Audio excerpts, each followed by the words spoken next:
Hello les amis, aujourd'hui une petite vidéo un peu technique. Je vais vous expliquer comment j'ai fait mon système d'irrigation pour le verger. Alors il faut savoir que j'en suis à plusieurs essais. J'ai essayé plein de solutions différentes et je vais les améliorer en fonction des résultats que j'avais. Surtout que moi, donc je suis dans un climat tropical. Mon origine, le fournisseur de l'eau, c'est une bombe, enfin une pompe à eau qui est là-dessous là, qui est très puissante, hein, qui envoie une centaine de litres, plus de 100 litres à la minute. Donc il y a du débit, donc ça impose des contraintes, ça offre des possibilités, mais ça impose des contraintes sur la solution. Et donc, du coup, là je voulais partager un petit peu toutes mes trouvailles et vous expliquer comment je fais moi pour gérer l'irrigation d'un verger. Parce que climat tropical, qui dit climat tropical dit saison sèche et saison humide. Mais pendant la saison sèche, l'irrigation c'est obligatoire. Sinon vos arbres pour la plupart meurent, sauf ceux qui sont endémiques à la péninsule de là où je suis. Et pendant la saison humide même, il peut arriver plusieurs jours sans pleuvoir et les chaleurs ça monte à 34-35 voire un peu plus au soleil. Donc du coup vous avez vite fait de tuer un de vos arbres s'il n'est pas proprement irrigué. Donc voilà, je suis en train de monter toute une série on va dire de rivières d'irrigation, rivières artificielles, et qui s'appuient toutes sur mes tuyaux qui sont là-bas, qui sont pas enterrés, qui sont dans une fosse et qui sont sous la pierre. Je vais vous montrer ça. Voilà, qui sont sous ces pierres-là. Là, c'est des tuyaux. Là, on en voit. Voilà, avec des sorties robinet standards comme vous avez chez vous. Et donc, je vais vous montrer là, dans cette vidéo, comment je fais pour accorder ces tuyaux et irriguer tout ce que je veux jusqu'au bout du terrain qui représente à peu près 50 mètres, 40-50 mètres. Allez, on enchaîne. Voilà de quoi on a besoin pour faire le système d'irrigation que je vous propose de faire, réaliser ensemble aujourd'hui. Donc on commence par le début. Au début on a besoin de connecteurs. Qui permettent, alors j'en ai pris 3 différents parce qu'il en existe essentiellement 3 sur le marché. Enfin 3 types sur le marché. Donc on a besoin de ce type de connecteur qui transforme la sortie du robinet en une arrivée pour des tuyaux de ce type là qu'on en fiche. Donc moi dans mon modèle il y a 2 types de tuyaux de taille. Donc il y a ce qu'ils appellent du 3/4 et là-bas c'est du 1/2 pouce. Je vais vous expliquer pourquoi déjà. Ensuite vous avez besoin de thé évidemment. Alors vous avez besoin d'autant de thé que d'arbres -1. Donc les thés ils ont une entrée et une sortie en 3/4, donc votre plus gros tuyau, et une dérivation en 1/2, donc dans mon cas le plus petit tuyau. Vous avez besoin de robinets. Les robinets ils ont plusieurs fonctions. Donc la première évidemment c'est de pouvoir régler le débit d'eau qui permet d'arroser, qui va permettre d'arroser l'arbre. Mais la deuxième fonction, c'est que ça va permettre de maintenir une certaine pression jusqu'au bout de la ligne. Okay, si vous ne mettez pas de robinet aux sorties de vos tuyaux, les premières dérivations vont absorber la plus grosse partie de la pression. Et les dernières sorties vont absorber très peu d'eau, enfin vont pouvoir délivrer très peu d'eau, ce qui peut ne pas être un problème suivant les arbres que vous avez plantés, mais en général c'en est un. Vous avez besoin d'agrafes de jardinerie, d'un marteau du coup si vous avez une terre caillouteuse comme la mienne, sinon vous ne pourrez pas l'enfoncer. Vous avez besoin d'un cutter pour couper les tuyaux. Vous avez besoin d'un briquet, je montrerai pourquoi. De tournevis, tiens je les ai pas mis pour les colliers de serrage. Donc j'ai 2 types de colliers de serrage, certains qui se ferment avec un tournevis plat et d'autres qui se règlent avec un tournevis cruciforme. Donc j'ai les 2 tournevis.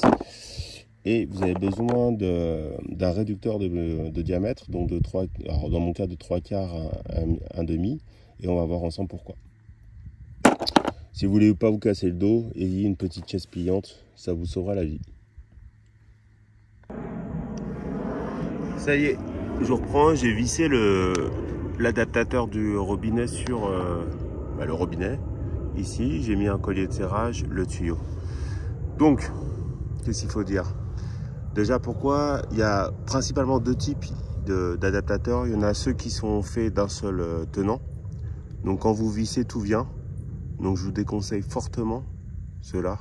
Parce qu'en fait, quand vous allez faire votre maintenance et que vous allez vouloir, je sais pas moi, dévisser et changer le téflon, parce qu'effectivement j'en ai pas parlé, mais j'ai mis du téflon à l'intérieur pour limiter la déperdition d'eau.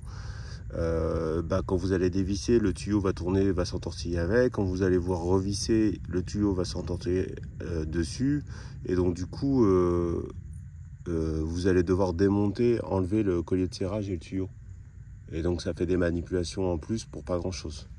Si par contre, hop, je pose ça là. Si par contre vous utilisez ce type là d'adaptateur, ils sont en 3 parties. Donc il y a d'abord un joint, ici le orange qui est amovible, et ensuite il y a cette partie là qui se visse, et regardez, elle est autonome par rapport au connecteur. Et donc du coup, avec ça vous avez beaucoup moins de problèmes. Vous avez beaucoup moins de problèmes parce que si vous souhaitez dévisser, vous pouvez dévisser sans toucher à votre installation. Et ça, c'est un énorme gain de temps. Donc, je répète, qu'est-ce que j'ai fait? J'ai vissé l'adaptateur après avoir mis du téflon sur le robinet. Donc, c'est un adaptateur 3/4 pour un tuyau 3/4 sur un robinet 3/4. Ok. Il faut aussi prendre des adaptateurs qui s'enfoncent bien au niveau du tuyau, qui ont un bon filetage. Parce que s'ils sont à ras du filetage, l'eau va nécessairement jaillir. Surtout quand vous avez comme moi, vous partez sur un système avec beaucoup de pression.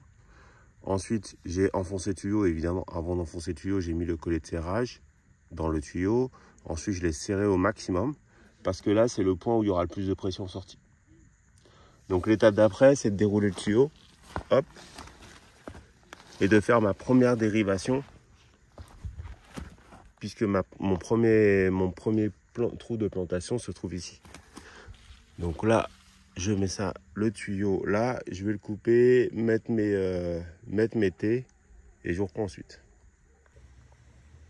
Allez, je vous reprends, ça y est, j'ai fait le premier thé. Donc là, on est en sortie du robinet, ici. Là, hop, le premier thé. Donc une entrée en 3/4, j'ai mis un collier de serrage. Toujours même raison que là, c'est qu'au niveau du robinet, pardon, c'est que là, la pression, elle est maximum dans le tuyau. Donc s'il y a des endroits où ça peut sauter, c'est bien à ce niveau-là. Donc collier de serrage ici, collier de serrage là et collier de serrage là. Alors je vais peut-être devoir enfoncer un peu plus le tuyau, mais on va en parler après. Comment j'enfonce? J'enfonce d'abord ces 2 premiers là, avec le collier de serrage mis au niveau des tuyaux. Ensuite je visse les 2. Ok. Ensuite j'enfonce ce 3e là avec son collier de serrage. Et avant de couper au niveau du trou de plantation, je fixe avec une agrafe au niveau du sol. Donc moi j'ai besoin d'un marteau parce que la terre elle est très caillouteuse, donc sinon elle s'enfonce pas. Mais c'est des agrafes en acier inoxydable. Si je fais pas ça, en fait ce qui se passe c'est que quand je coupe à ce niveau là, je bouge ma ligne principale et donc je la déplace souvent vers le trou de plantation, et du coup la longueur du câble, quand je remets la longueur du tuyau n'est plus bonne quand je la remets droite. Donc pour éviter de me faire avoir, du coup je mets une agrafe à ce niveau là et je finis par un robinet que j'entrouvre légèrement. Les robinets que j'achète par défaut, ils sont ouverts au maximum. Donc ici je les ferme plutôt, pas au maximum, mais au un quart, un tiers, de façon à ce qu'il n'y ait pas le maximum de pression qui sorte à ce niveau là. Ça paraît évident, mais si ici par exemple vous envoyez, je sais pas, on va sortir des chiffres au hasard, 100 litres d'eau à la minute, ok, si ce diamètre là est égal à celui-là, il y a des grandes chances qu'une très grosse partie de la pression s'en aille là. Donc déjà, première étape, c'est pour ça que je prends des diamètres plus fins, mais ça suffit pas. Il faut ici contrôler la pression, parce que plus vous allez contrôler finement la pression là, plus vous allez être sûr d'avoir de la pression jusque pendant 40 mètres ou 50 mètres. Donc voilà. Donc là, qu'est-ce que j'ai fait? Donc là, j'ai ma ma sortie de thé qui est là, qui est toujours accrochée au tuyau, au rouleau. Je vais la déplier jusqu'à l'endroit que je juge nécessaire, et je vais recommencer la même action. À tout de suite. Donc je vous reprends. On a fait le premier thé, ça c'était le premier thé. Paf. Donc il y avait la sortie qui était là, le thé qui est là. Donc là j'ai fait toute la ligne. Donc voilà le second T, donc toujours pareil. On coupe à peu près au niveau du trou de plantation qu'on veut faire. On raccorde l'entrée et la sortie sur le T. Ok. Avant de raccorder évidemment, on met des colliers de serrage.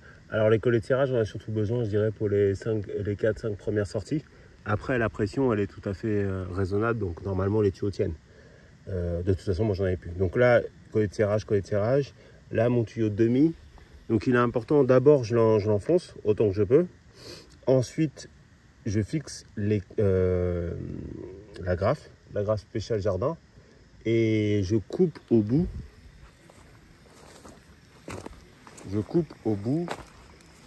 Une fois que j'ai fixé avec la graffe de jardin.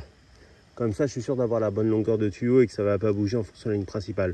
D'ailleurs, je fixe le robinet et je le tourne légèrement pour pas qu'il ouvre à fond quand je déclenche l'arrosage.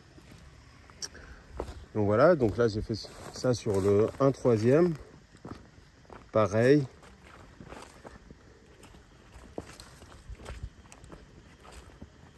Un 4e ici. Pareil. Donc à chaque fois, il y a 5-6 mètres d'écart entre les trous. Un 5e. Paf. Un 6e. Ici. Un 7e. Là. Un 8e qui va irriguer le papaya sauvage. Donc la papaye, le papayer sauvage qui a poussé.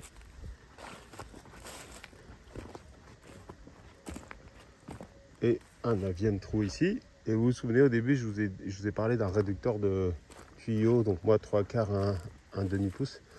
C'est parce que pour le dernier arbre, si vous mettez un T, bah la sortie, vous allez l'envoyer dans le décor. Et comme c'est une sortie 3/4 et qu'en général, il n'y a pas de robinet pour cette taille-là, il vaut mieux avoir un réducteur pour le dernier trou. Vous le mettez là. Et après, vous mettez votre plus petit tuyau. Et derrière, il y a un robinet. Ici, là. Donc on va déclencher l'arrosage pour voir ce qui se passe. Puis en passant, je vais ramasser mes outils qui traînent. Est-ce que ça sert à rien? Je les laisse là pour les perdre ensuite. Hop. Donc il y a environ 50 mètres, comme je l'ai dit dans l'introduction. 50 mètres de tuyaux et vous allez voir que bah, ça fonctionne. Hein. Je peux aller irriguer jusqu'au bout tranquillement et au fond il y a encore pas mal de pression. Donc je pourrais en faire quelques mètres de plus si je le sautais.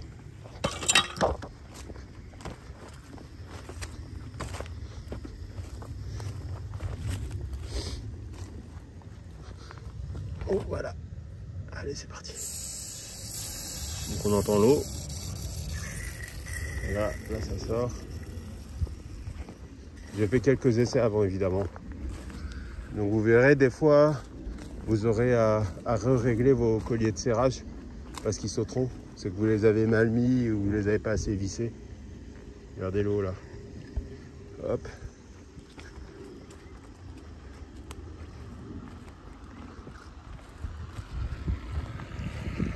Ici on voit pas, mais on entend. Donc c'est pas mal d'arroser même s'il n'y a pas d'arbres parce que ça facilite la décomposition de toutes les plantes arrachées. Et aussi en dessous j'ai mis du jaca de mouton. Regardez, hop, ça arrose le petit papayer tranquillement. Là vous voyez on est en bout de ligne, on a quand même de la pression. Et là c'est pareil. On voit pas mais on entend. Donc voilà. Là c'est même pas ouvert au max. Donc si j'ouvre au masque, on voit que j'ai encore de la pression là. Donc je peux encore faire quelques mètres sans aucun problème. S'il fallait que je poursuive vers le fond, je le ferai sans problème. Alors idéalement, les robinets vous les mettez sous le paillage ou sous le carton. Déjà ça les protège des rayons des UV. Et en plus, ça permet de de conserver au maximum l'humidité, d'éviter l'évaporation. Dans les faits, si vous faites ça, vous n'êtes pas certain qu'un des robinets ne sera pas bouché ou ne sera pas dysfonctionnel. Donc le temps que vous vous rendez compte qu'un robinet ne fonctionne pas, il y a des chances que votre arbre... Ah bah voilà, là ça a sauté. Et typiquement là j'ai pas mis de collier de serrage, je n'en ai plus. On voit bien que même si je suis à 30 mètres de la source d'eau, bah j'ai quand même beaucoup de pression quoi. Parce que ça arrive à faire sauter les tuyaux. Et donc ça c'est parce que justement je garde une partie de la pression grâce au robinet et que ma ligne principale est beaucoup plus épaisse, enfin beaucoup plus large que la ligne secondaire. Et c'est ce qui garantit au fait le succès de cette situation d'arrosage. Donc voilà, j'espère que cette petite vidéo présentation de mon réseau d'irrigation, donc c'est ça que je duplique sur toutes les lignes de toutes les rangées d'arbres. En tout cas j'espère que ça vous a donné des idées pour vous-même et pour votre petite plantation. À très bientôt. Ciao.